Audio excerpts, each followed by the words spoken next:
کیا اینگن الطان بہت جلد ایک تاریخی فلم میں آ کر اپنا کردار نبھانے والے ہیں؟ کیا ارطغرل غازی سیریز کے پوری دنیا میں مشہور ہونے پر وہ پوری دنیا میں موجود اپنے شائقین اور مداحین کو ایک اور نیا حیرت انگیز تحفہ دینے والے ہیں؟ آئیے اس ویڈیو میں جائزہ لیتے ہیں، ہمارے ساتھ رہیے۔ میرا نام ہے عاطف ایوب اور آپ دیکھ رہے ہیں شعور فردا۔ بین الاقوامی شہرت پانے والی ارطغرل غازی سیریز میں اداکار اینگن الطان نے اپنے ایک حالیہ انٹرویو میں بتایا ہے کہ وہ بہت جلد اور متاثر کن انٹری کے ساتھ سکرین پر جلوہ گر ہوں گے، اور وہ اس کے لیے پرعزم اور اپنے شائقین کے تاثرات کو جاننے کے لیے بہت پرجوش بھی ہیں، لیکن انہوں نے یہ بات چھپائی کہ وہ کس صورت میں آنے والے ہیں۔ الطان کے فینز کی ایک بڑی تعداد ان کی کورلش عثمان میں انٹری کی منتظر تھی، مگر انہوں نے اس سلسلے میں کہا ہے کہ اس سلسلے میں ہماری کوئی بات ڈائریکٹر وغیرہ سے نہیں ہوئی۔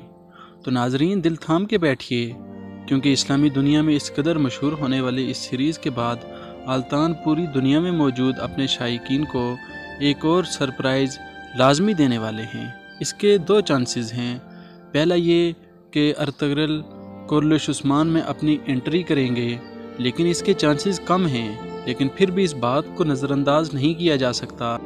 کونور کی موت، سمسا چاوش کے نکل جانے، عبد الرحمن کے بازو کٹ جانے سے ایک خلا کا پیدا ہو جانا، پھر سیریز کے بہاؤ کو تسلسل میں لانے کے لیے آئندہ ایک دھماکے دار انٹری متوقع ہے جو کہ الطان کی ہی ہو سکتی ہے۔ لیکن اگر الطان نے اس کے بارے میں تردیدی نقطہ اٹھایا ہے تو ممکن ہے وہ نہ بھی آئیں، بلکہ الطان اپنی ایک الگ سے ایک تاریخی فلم میں ہیرو کے طور پر پوری دنیا کو حیران کرنے کے لیے ضرور آئیں، اور ایسا ممکن ہے اور ایسا ہونے کے بھی چانسز ہیں۔ ہو سکتا ہے کہ وہ فلم ارطغرل سیریز سے ہی واسطہ یا بلا واسطہ طور پر منسلک ہو اور ایک نئے انداز سے اور ایک نئی معنویت سے پوری دنیا کے لیے حیرت انگیز ثابت ہو۔ تو ایسا کچھ ضرور ہونے والا ہے جس سے پوری دنیا میں ان کے مداحین بہت محظوظ اور مضطرب ہوں گے۔